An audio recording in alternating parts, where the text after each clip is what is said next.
கிறிஸ்துவுக்குள் மிகவும் பிரியமான தெய்வ பிள்ளைகளை, ஆசீர்வாதமான குடும்பம், இந்த நிகழ்ச்சி மூலம் உங்களை சந்திப்பதில் என் இருதயம் கர்த்தருக்குள் மிகுந்த மகிழ்ச்சி அடைகிறது.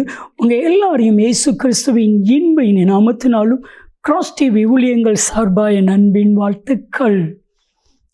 இன்றைக்கும் சென்னையை சார்ந்த புஷ்பா என்கிற அன்பு தாயாருக்காக மிகுந்த கர்ஷனையோடு கூட ஜெபிக்க போகிறோம். அவங்க கேட்டுக்கொண்ட ஒரு ஜெப விண்ணப்பம், என் குடும்பம் ஆசீர்வதிக்கப்படணும், மாத்திரமல்ல என்னுடைய பேத்தி ரேவதி 25 வயதான என் பேத்திக்கு திருமண காரியம் நடக்கணும், தடைகள் மாறணும், தேவைகள் சந்திக்கப்படணும். என் அன்புக்குரியவர்களே, நாம் ஜெபிக்கும் பொழுது நிச்சயமாய் தேவைகளை சந்திப்பான். நடக்க தடைபடுகிற காரியமெல்லாம் நடக்கும். ஜெபிக்கலாமா? அன்பின் பரலோக பிதாவே, அன்பு தாயார் புஷ்பம் தாயாருக்காக மிகுந்த கர்ஷனையோடு கூட நானும் கிராஸ் டிவி ஜெப பங்காளர்களும் இணைந்து ஜெபிக்கிறோம். இவர்களை குடும்பத்தை ஆசீர்வதிப்பீராக. அன்பு பேத்தி மகள் ரேவதிக்கா ஜெபிக்கிறோம். 25 வயதான மகளுக்கு திருமணம் நடக்கட்டும், தடைகள் மாறட்டும், தேவைகள் சந்திக்கப்படட்டும்.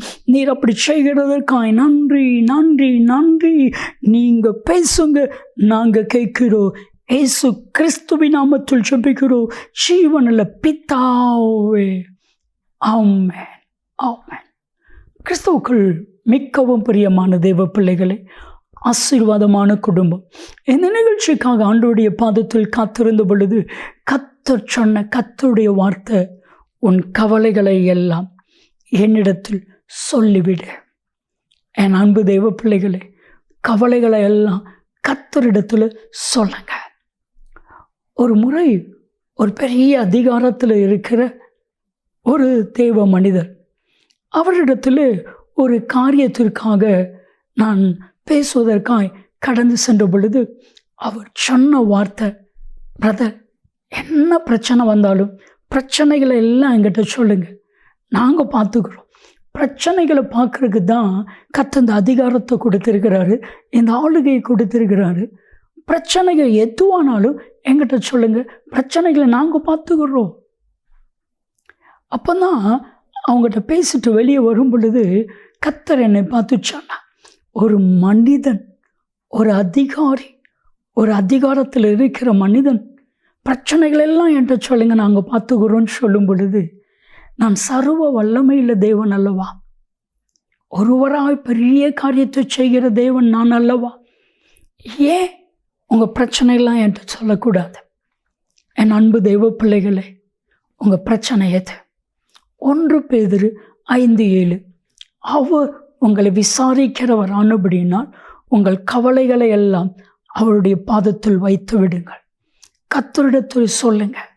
இன்னைக்கு ஒரு சின்ன தீர்மானம் பண்ணுங்க, எந்த பிரச்சனை வந்தாலும் நான் மனுஷனிடத்தில் சொல்ல மாட்டேன். எந்த பிரச்சனை வந்தாலும் என் ஆண்டவரிடத்தில் தான் நான் சொல்லுவேன். சொல்லி பாருங்க. என்னுடைய மனைவிக்கு ஒரு கேரக்டர் இருக்குது. நாங்கள் இன்றைக்கி குடும்பமாக ஊழியம் செய்வதற்கு, கர்த்தர் எங்களை ஆசீர்வதிப்பதற்கு காரணம் என்னுடைய மனைவி.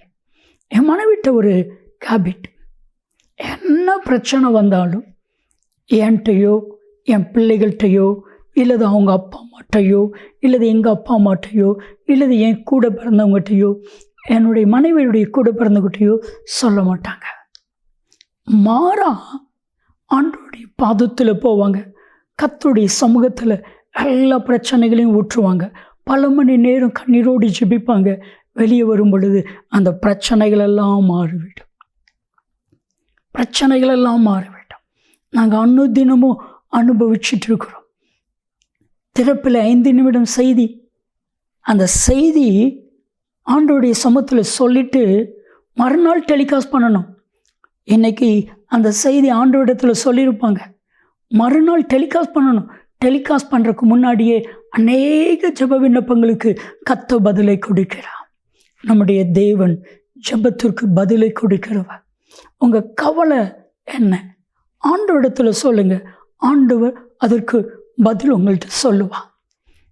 லூக்கா 10வது அதிகாரம் 40-41 வசனத்தில் வாசிக்கும் பொழுது மார்த்தாள் இயேசுவை பார்த்து சொல்கிறார், இயேசுவே, என் சகோதரி என்னை தனியாய் விட்டு வந்ததை குறித்து உமக்கு கவலை இல்லையா? நான் இங்கே தனியாக வேலை செய்துட்டு இருக்கேனே. இயேசு சிரித்து கொண்டே சொன்னா, மார்த்தாளே மார்த்தாளே, நீ அநேக காரியங்களை குறித்து கவலைப்பட்டு கலங்குகிறாய். தேவையானது ஒன்று. மரியாள் தன்னை விட்டு எடுபடாத நல்ல பங்கை தெரிந்து கொண்டா. ஆண்டவருடைய பாதத்தில் இருப்பது, ஆண்டவருடைய பாதத்தில் தம்முடைய இருதயத்தினுடைய கவலைகளை எல்லாம் ஊற்றுவது, அது நல்ல பங்கு. என் அன்பு தெய்வ பிள்ளைகளே, இன்றைக்கு உங்களுடைய இருதயத்தினுடைய கவலை தான் என்ன? அந்த கவலையை ஆண்டவருடைய பாதத்தில், ஆண்டவருடைய சமூகத்தில் சொல்லுங்க. எப்படி சொல்லணும் தெரியுமா? பிலிப்பியர் 4வது அதிகாரம் 6-7 வசனம் மிக மிக தெளிவாக சொல்லியிருக்கிறது. நான் அடிக்கடி சொல்லுவேன், இந்த வசனத்தை எந்த மனுஷன் கை கொள்கிறானோ அந்த மனுஷனுடைய வாழ்க்கையில் மிகுந்த சமாதானம் உண்டு. வேதம் சொல்லுகிறது, நீங்கள் ஒன்றுக்கு கவலைப்படாமல் உங்களுடைய விண்ணப்பங்களை ஸ்தோத்திரத்தோடு கூடிய ஜெபத்தினால் தேவனுக்கு தெரியப்படுத்துங்கள். அப்பொழுது எல்லா புத்திக்கு மேலான தேவ சமாதானம் உங்கள் இருதயத்தையும் உங்கள் சிந்தையையும் கிறிஸ்து இயேசுவுக்குள் காத்துக்கொள்ளும்.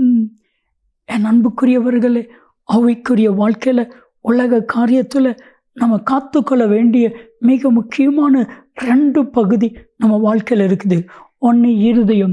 இருதயத்தை பிசாசு உடைக்கிறான், இருதயத்தை பிசாசு காயப்படுத்துகிறான், இருதயத்தை பிசாசு கவலைப்படுத்த தூண்டுகிறான், இருதயத்தை வேதனைப்படுத்துகிறான். இருதயத்தில் தான் சஞ்சலம், இருதயத்தில் தான் கவலைகள், இருதயத்தில் தான் வேதனைகள். இருதயம் காக்கப்பட வேண்டும்.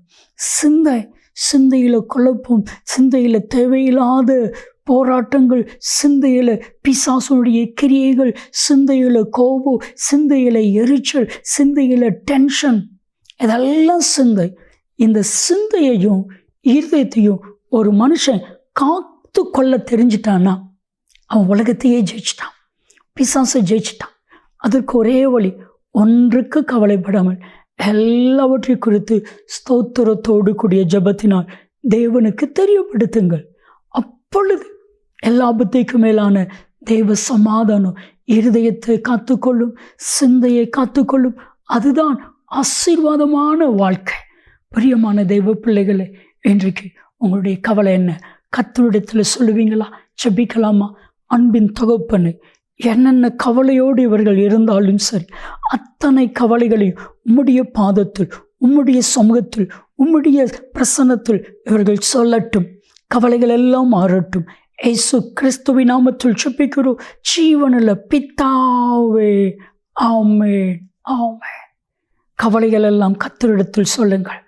நன்மையும் கிருபையும் ஆசீர்வாதங்களும் நிச்சயமாய் உங்களை தொடரும். ஆமென், ஆமென்.